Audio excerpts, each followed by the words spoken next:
Today I want us to look at Luke chapter number 15, verse number 14. The Bible simply says, "And when he had spent all, there arose a mighty famine in that land, and he began to be in want. And he went and joined himself to a citizen of that country, and he sent him into his fields to feed swine. And he would fain have filled his belly with the husks that the swine did eat, and no man gave unto him. And when he came to himself, he said, How many hired servants, blah, blah, blah, blah." Now, from the portion of scripture we have read, we are looking at a son who was in the father's bosom. Everything was well. This is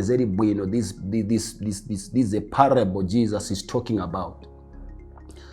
And he went into a very far country, departed.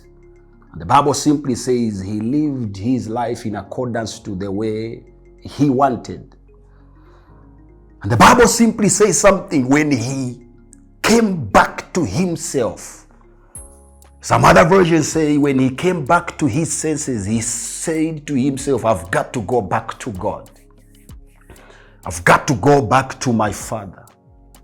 Funika ni bwerere kwa nenezeriri. Daimwe kamba tanamba kudiava nkumba. This guy had rags and vala vama gamba. The Bible simply says when he came back to himself, he said to himself, I've got to go back to the place of worship. I've got to go back to the place of fellowship. I've got to go back to the place of intimacy. I've got to go back. I'm returning back to my father's house.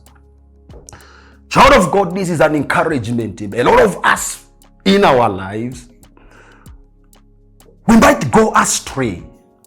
Pitana, thinking maybe stinga bwelele, but this is an encouragement to you. When this guy came back to his normal senses, he said, hey, this is not my life. This is not my life. This is not who I was meant to be. This is not what I was born to do. This is not my purpose. This is not how I used to live. I've got to go back to the place of worship. I've got to go back. The Bible simply says he said to himself, I've got to go back to my father. But God, take me as one of your servants. There is still time that we can go back to God. There is still time. I know a lot of people condemn. You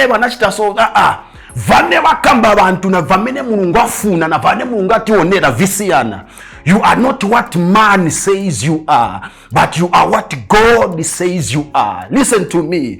Where he went to a very far place, far country. He detached himself from the love of the Father. He detached himself from the provision of the Father. He detached himself from the source of the Father. He detached himself from the foundation of the Father. I know maybe Vantuanamba could come back. I don't know if he introduced himself, not to say, my father was a prince, he was a king. I'm coming from to a rich family, a well-to-do family.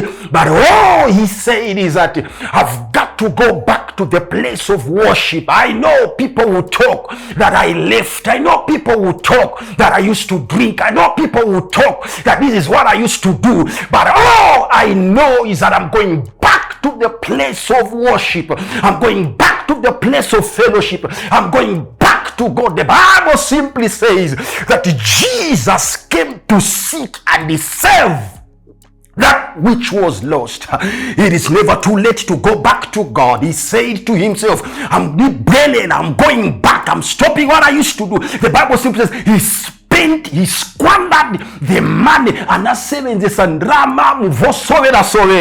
but God was still waiting for him. But to say, in as much as in as much as you've squandered the money, I'm ready to receive you back into my arms. I'm ready to show you back the love of God. And the Bible simply says The good part about this prodigal son, somebody said, sana iwale kwa nenga nachokera kunjira ya tate. Sana iwale kunyumba. You might be lost in some things, child of God, but this is an encouragement to you. Just as he came back to himself and went back to the house of God, you can do the same. Shut your ears to what people will say, because God's arms are still wide open, waiting for you. And the love of God is still calling you forth, that come back to me, my son and my daughter, and I'm willing to welcome you back into the sheepfold. Thank you very much as you come back to God, and God bless you as you go back to the fellowship, worship, and intimacy with the Father. Shalom, shalom, and shalom.